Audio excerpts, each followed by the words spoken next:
G'day, I'm Mark from Self-Sufficient Me, and in this video I want to show you guys a special technique I use to rest our garden beds and at the same time kill off weeds and grasses and seeds.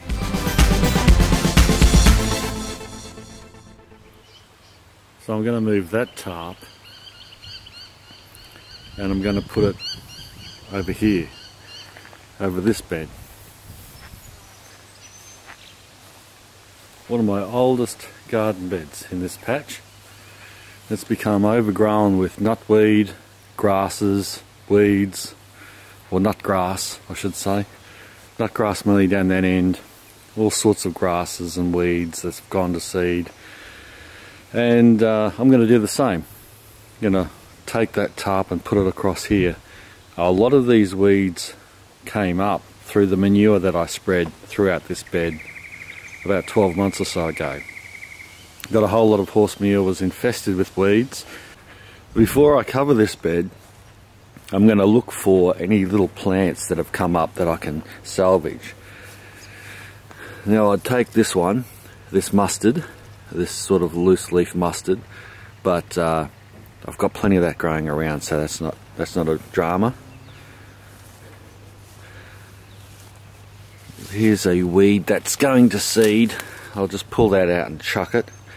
I've already done that with some of these cobbler's pegs here. That weed there. I've got to get that out of the garden, otherwise those seeds will just fall into the garden bed and come up as soon as I remove the tarp. And that grows all year round, that damn thing.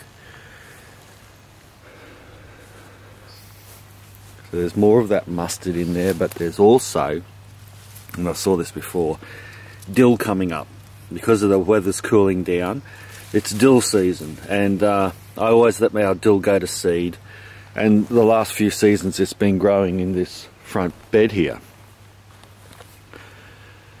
And so I knew that we were going to have dill coming up, and I don't want to cover this bed over and not have any dill this year or have to replant seed. I might as well grab some of the seedlings that have come up now and replant them around in the other garden beds that I've prepared, so that we've got dill coming on. So that's what I'll do. I'll carefully remove some of these seedlings, take out a bit of soil with them, and replant them. This climbing spinach, I'll probably just leave it sit up there, and those seeds will dry out. You can see some of my finger here. Those berries are edible, by the way, but they're fairly tasteless. But what they are good for is colouring things. Like you could colour a cake, icing sugar, you could colour eggs, pickled eggs, and all types of things purple, without, using chemicals or additives. Yeah, I saw this as well. A little coriander plant coming up. Again, as the weather cools down, we have this coriander starts coming up, and I'll salvage that little seedling as well and plant it alongside the dill probably. And I've got this eggplant that was self-seeded in the corner here, along with this tomato. This is a bush tomato. A lot of people use it for rootstock and graft other tomato plants onto it because it's so vigorous. But the tomatoes themselves are beautiful. Yes, they're tiny, but it will readily seed and grow all year in this climate, whereas the larger tomatoes won't. Even the larger cherry tomatoes struggle in the heat. Eggplant is unusual for it to go into winter. The seedling came up at the right time, and this plant is growing strong even though we're coming into winter, which is good. So I might get some eggplant through winter here. So I'll weed around it as much as I can, and I'll cover the whole bed except for that little corner and see how that eggplant goes. Once that plant's finished, then I'll cover it fully over. So yeah, that's what I want to do first before I cover, is remove any plants that I can salvage. And then, as you can see, this nut grass is really thick and ugly, and you can pull this out as much as you like, but it'll just break off. You see this nut ball at the end here? And what happens is this sends out a whole heap of other root systems and rhizomes, and more nuts form, and then the plant forms from that. So you pull it out and there's nuts in the ground still, and it'll reshoot. The best way to do it is to cover the bed, smother it, and kill it off over several months so that it keeps trying to shoot, and then eventually it'll just die out. And that's the way to go.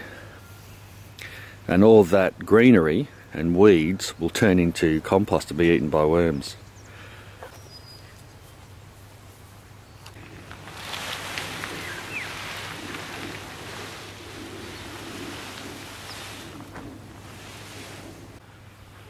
Alright, so let's have a look at this bed now. It's done the job, that tarp. There's nothing living underneath here, and it's all died down. A few things still trying to sprout. Soil underneath looks pretty good.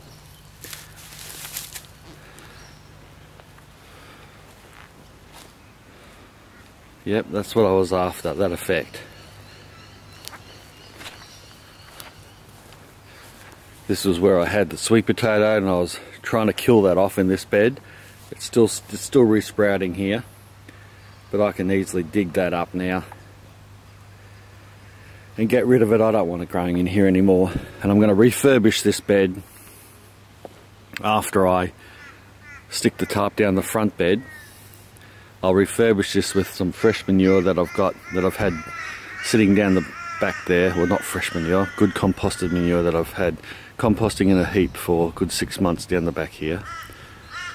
We'll whack that on there, and some compost as well and other stuff, and really bring this bed up, and then I'll mulch it in, and we can turn this into a really nice winter's bed perhaps, and grow some winter veggies in here. But now my aim is to get this tarp on the front bed up here and smother out all that once I get the plants that I want out of that bed.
There we go, all done.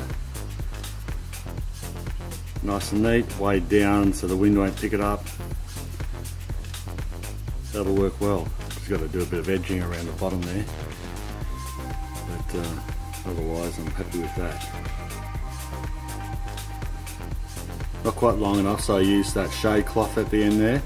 You know what, I prefer that material. I'm going to get a big roll of it, about, oh, I don't know, 80 meters roll or something. Maybe less than that, maybe 40 or something. And I'm going to just use shade cloth, maybe doubled over. But I like shade cloth better than tarp, simply because it allows the rain and moisture through, the dew and all that.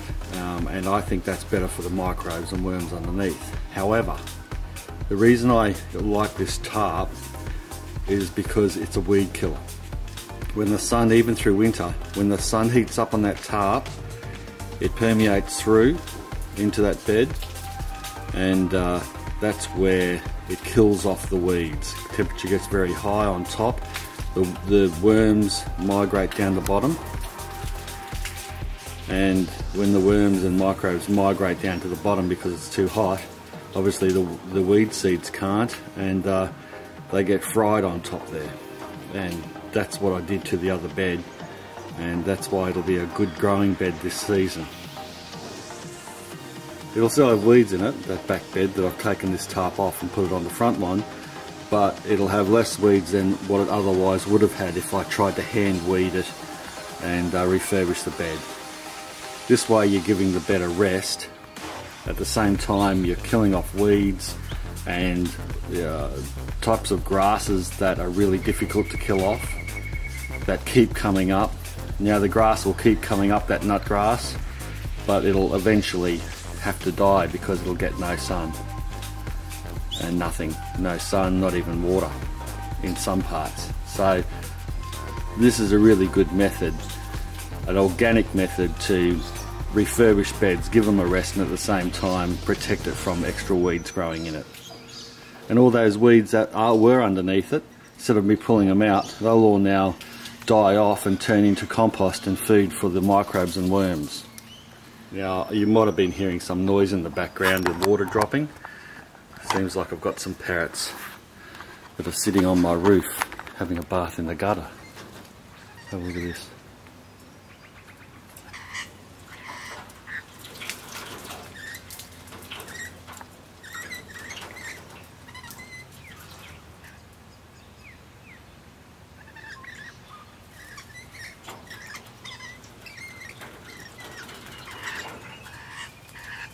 How about them making a racket while I'm trying to talk to you guys? That's just annoying. Hey? There's a bit of a low point in the gutter there and some water collects. And that's where some of the birds have a bath. Well, I hope you enjoyed that video. Just another laid back one showing how I work my garden beds. I consider food gardening a very important part of my life, and I'm glad that I'm able to share some of the things I do in the garden with you guys. If you like this video, give it a thumbs up, and of course subscribe for more. Don't forget my website, selfsufficientme.com. Bye for now.